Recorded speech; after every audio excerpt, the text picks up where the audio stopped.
After many reports, rumors, and speculation, Marvel Studios has officially cast Benedict Cumberbatch as Doctor Strange. Marvel Studios President Kevin Feige released this statement along with the announcement. Stephen Strange's story requires an actor capable of great depth and sincerity. In 2016, Benedict will show audiences what makes Doctor Strange such a unique and compelling character. Doctor Strange will be directed by Scott Derrickson and is set to hit theaters November 4th, 2016. Dennis, what do you make of the Doctor Strange casting announcement and Feige's comments?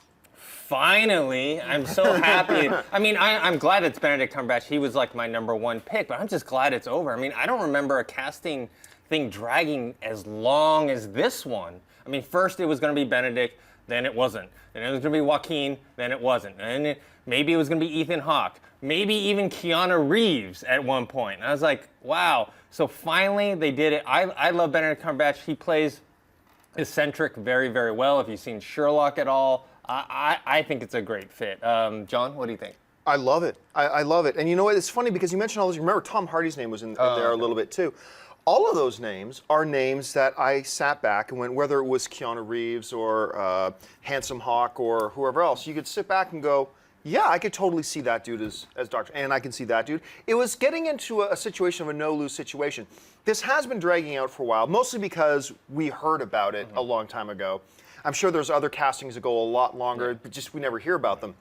And I was starting to doubt it because I remember at the Marvel event, Kevin Feige got on stage and somebody specifically asked him, he goes, are you guys ready to confirm that Benedict Cumberbatch is going to be a thing? And he said, no, we're not confirming that. So it's like, oh, well, maybe there's a little bit of doubt. This is a great choice. Was he my #1 choice? Not my #1. But he definitely fell into that bucket that you could have pulled any monkey out of the barrel and said, anybody out of this particular barrel would be a great choice. He's definitely one of them, so I'm excited about it. Snap.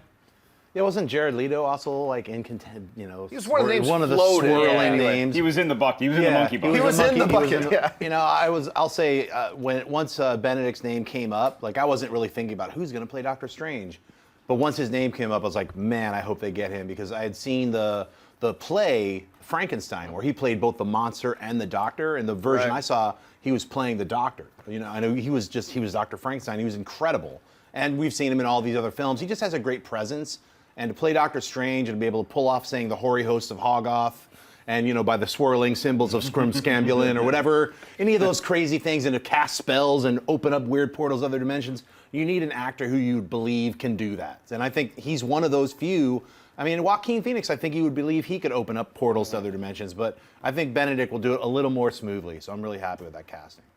Mark? Well, Keanu Reeves did open a portal to another dimension, but he needed the help of a phone booth. So I think. Look, I love debating stuff with you guys and analyzing things. Sometimes in life, answers are just that easy, and I think this is the best choice to play Doctor Strange. I think Marvel knew it for a while. I think Benedict Cumberbatch knew it for a while. I think they wanted to hold off until he could get his performance as Alan Turing out and into the world and get the Oscar buzz on that without anything else of his future clouding that. So once that kind of came out and everybody saw, again, another character that has a lot of eccentricities to it, he's going to be a great Doctor Strange. Yeah, this is an announcement they could have put off until early 2015. They could have.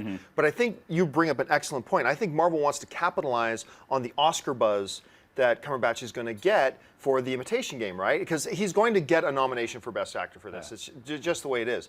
And so for Marvel to announce now, to make sure it's out there and established by the time Oscar buzz starts, and now you got Oscar nominee associated with the film, this was a really good move on their part. And didn't earlier this year he was close to signing that deal? Because I remember there at one point, and then they went to him. He's like, no, I'm not going to do it. Yeah, apparently, from what I understand, and look, we have no insider information, just from what I understand, there was a bit of back and forth. This wasn't an automatic lock. As soon as Marvel thought of him and he thought, yes, I want to do it, and it was just a marriage made in heaven.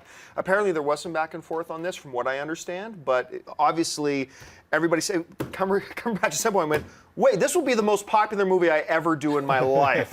Maybe I should sign up for this. Fine, I'll wear the cape to the Oscars, okay? That would be awesome. Hey everyone, if you liked this video, click that thumbs up button and make sure to subscribe to our AMC Movie News YouTube channel. It's free and helps you stay up to date with all the latest movie news, as well as our daily AMC movie talk show. Also, make sure that you follow us on Facebook and Twitter to stay up to date with all of our special promotions, contests, and prize giveaways.